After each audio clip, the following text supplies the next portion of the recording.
Enfants, jeunes, adultes, personnes du troisième âge, bref toutes les couches sans distinction de rang social se sont mobilisés ce samedi pour prendre part à la première édition de la Journée nationale des sports. Partis des différents quartiers de la commune, ces coureurs se sont donné rendez-vous sur le terrain du lycée à Gwenyeve.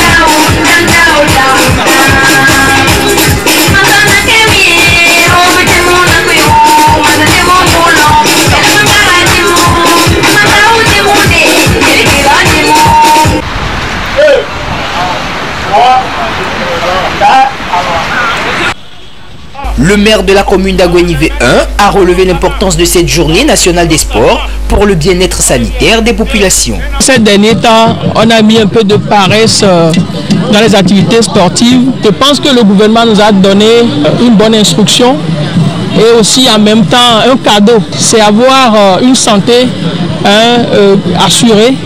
C'est une très bonne initiative. C'est une très bonne initiative prise par le gouvernement afin de permettre à tout le monde, quelle que soit leur classe sociale, de se retrouver au moins une fois par mois pour faire du sport. Le sport a plusieurs vertus. Dans un premier temps, le sport vous permet de rajeunir, le sport vous permet de garder une très bonne santé et surtout le sport nous permet d'éviter des AVC. Chaque fois qu'on finit de faire le sport, on se sent bien. Le stress du travail de toute la semaine là, bon, on essaye de mettre ça de côté. Ça nous permet d'être ensemble et de cultiver la solidarité, de se connaître davantage. Pour les participants, cette initiative leur permet de renforcer les liens de fraternité. Et bien en sport, bien gombena, on mure nami, gede nami, et bien, mille et pelé la mename que bien, et jo, mi faut le miaru kyomo. C'est le sport. J'ai été content que le gouvernement togolais a pris ça au sérieux et a appelé à la conscience des citoyens de mettre le sport dans leurs habitudes. C'est ce qui m'a motivé. Vamos pour Ekbaï mi va pour le fia. Ouais, ben miaka kem, mi les ensemble, mi po djidjoe. Et mi au sport, le sport, elle a navé dans le yoa, ou la non de la vide kaka mi akpo la mossa. Le maire Adam Bounou a par ailleurs invité les populations à adhérer massivement à cet appel du gouvernement en se mobilisant pour les séances à venir. J'encourage nos populations à adhérer à cette initiative. Moi, je pense même instaurer dans ma commune un carnet de sport pour encourager nos populations, surtout nos administrés, plutôt à faire du sport. Soulignons que la journée nationale des sports sera observée une fois par mois. Le rendez-vous est donc pris pour le mois d'octobre pour l'acte 2.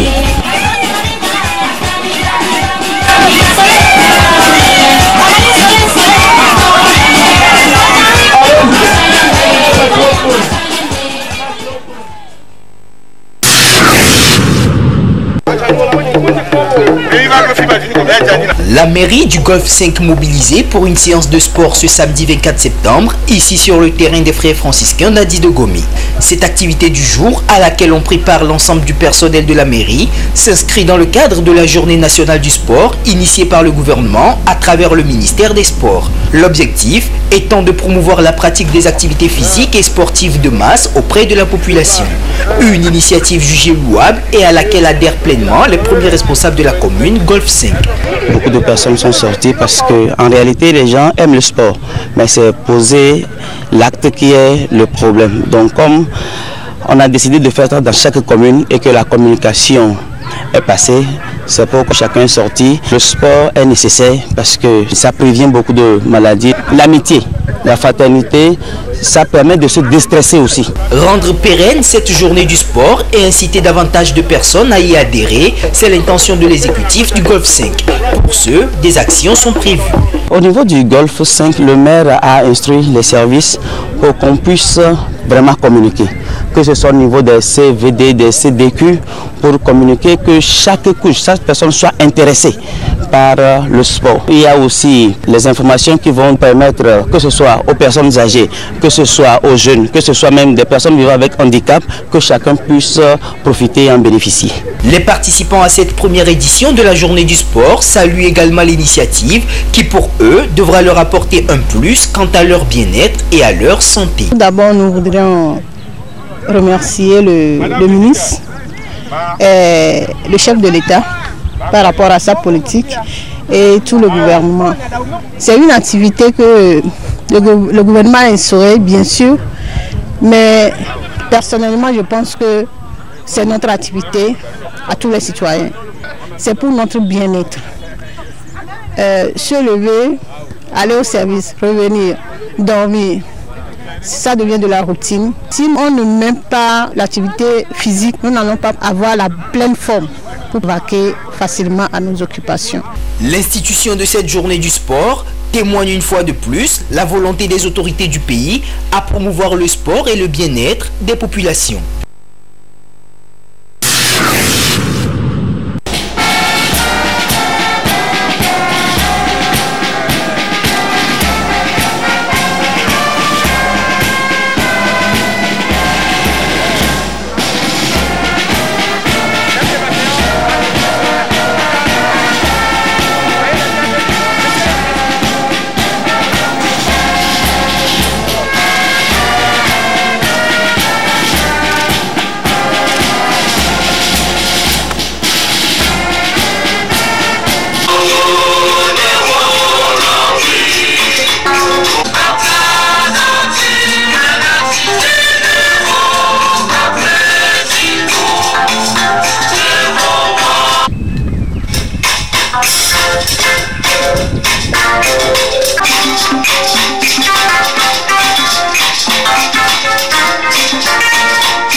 Ces frères ont choisi consacrer leur vie à Dieu dans l'ordre hospitalier de Saint-Jean-de-Dieu. Après 2 années de formation, les voilà à la fin de leur noviciat et prêts à entamer une nouvelle phase, celle des prophètes. Ils étaient au total 12 candidats venus de divers pays à professer leurs vœux temporaires ce samedi 24 septembre 2022. C'était lors de cette célébration eucharistique qui a réuni parents, proches et amis à la chapelle du noviciat interprovincial d'Aguenivé. Les candidats tour à tour ont prononcé le vœu de servir Christ dans la chasteté et la pauvreté. Devant les confrères ici présents, entre vous-mêmes, frères de la Soakan, je mets le vœu simple de chasteté, pauvreté, obéissance et hospitalité, au service des pauvres et des malades, pour une année selon la règle de Saint-Augustin et les constitutions de notre ordre, en me donnant de tout cœur à cette famille religieuse, pour que, avec la grâce du Saint-Esprit, l'aide de la Vénérée Vierge Marie et l'intercession de nos pères Saint-Augustin et de Saint-Jean-de-Dieu, je puisse atteindre la charité parfaite au service de Dieu et de l'Église. Cette célébration a été aussi marquée par la remise au nouveau prophète l'habit, la règle et des constitutions de l'ordre. Dans son homélie tirée du premier livre de Samuel chapitre 3 versets 1 à 10 et de l'évangile de Saint Matthieu chapitre 11 versets 25 à 30, le Père concélébrant a invité les prophètes à demeurer dans l'amour de Dieu et à respecter leurs vœux. Un vœu est une promesse. Une promesse n'est tenue que si elle est vécue. Ce chemin ne vous éloigne pas des hommes, au contraire, il conduit toujours vers le prochain. Plus encore, il vous fait reconnaître Jésus lui-même dans l'autre. Saint Jean de Dieu voyait le Seigneur dans les pauvres, les malades, les nécessiteux. Il se disait embêté et captif pour Jésus-Christ seul.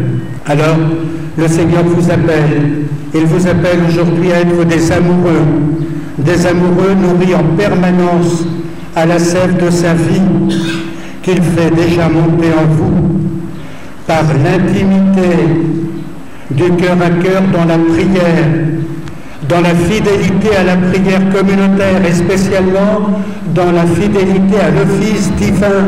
Le supérieur provincial, frère Jean-Paul, pour sa part, leur a prodigué des conseils. Les conseils les plus porteurs sont l'assiduité, la fidélité et surtout la confiance en Dieu pour pouvoir cheminer. Quand on fait les premiers vœux, on croit que c'est terminé. Mais en fait, c'est là que la vie religieuse commence. Et c'est là où les étapes les plus difficiles commencent aussi. Ils seront mis à rude épreuve, mais ça sera à eux, si ce sont des frères croyants, et puis qui restent fidèles au charisme, et puis qui sont heureux dans leur vocation, l'Esprit Saint les aidera à aller plus loin. Les proches parents venus suivre de près cette cérémonie de profession de vœux n'ont pas manqué de formuler des vœux de soutien et d'encouragement pour la poursuite de la vie consacrée. Ce que je souhaite pour eux, c'est d'abord la santé et que véritablement la grâce de notre Seigneur Jésus les accompagne dans leur mission pour qu'ils puissent œuvrer aux côtés de nos communautés et des nécessités. Je leur souhaite bonne chance, bonne continuation parce que je sais que c'est difficile, mais Dieu va les accompagner. Dieu va exaucer nos prières et nos prières vont les accompagner. Les frères religieux de l'ordre hospitalier de Saint-Jean-de-Dieu ont pour mission de soigner et d'accueillir les souffrants. C'est ce à quoi ces nouveaux prophètes sont appelés, servir Dieu à travers les malades et les nécessiteux.